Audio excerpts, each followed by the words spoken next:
গরিবদের ঘর দিতে আমরা ওরা নয়, আজ আবাসের দ্বিতীয় কিস্তির টাকা দেওয়া হবে। উপভোক্তাদের অ্যাকাউন্টে দ্বিতীয় কিস্তির টাকা দেবেন মুখ্যমন্ত্রী শুভেন্দু অধিকারী। তৃণমূল আমলের সামাজিক প্রকল্প বন্ধ হবে না। সোমরাজ রয়েছে আমার সঙ্গে। সোমরাজ, এই প্রতিশ্রুতি দেওয়া হয়েছিল, ক্ষমতায় এসেই ঘোষণা করেছিলেন মুখ্যমন্ত্রী। তৃণমূল জামানার সামাজিক প্রকল্পে বাংলার বাড়ি এবার কখন দেওয়া হবে আবাসের এই দ্বিতীয় কিস্তির টাকা? আজ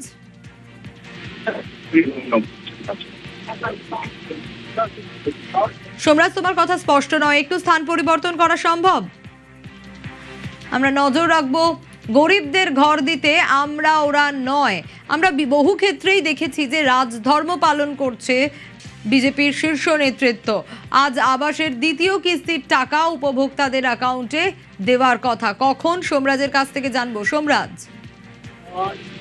একদম সামাজিক প্রকল্পের ক্ষেত্রে যে আমরা ওরা চলবে না তা আগেই মুখ্যমন্ত্রী শুভেন্দু অধিকারী স্পষ্ট জানিয়েছিলেন, আর সেই ঘোষণা মাফিক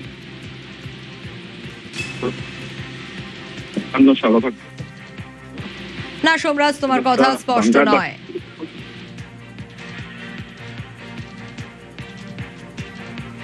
বাংলার বাড়ি আবাসের দ্বিতীয় কিস্তির টাকা দিচ্ছে বিজেপি সরকার।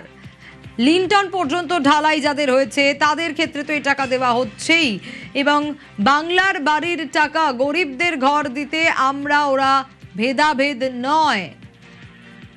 আজ বিকেল 4টের সময় উপভোক্তাদের অ্যাকাউন্টে ঢুকবে দ্বিতীয় কিস্তির টাকা।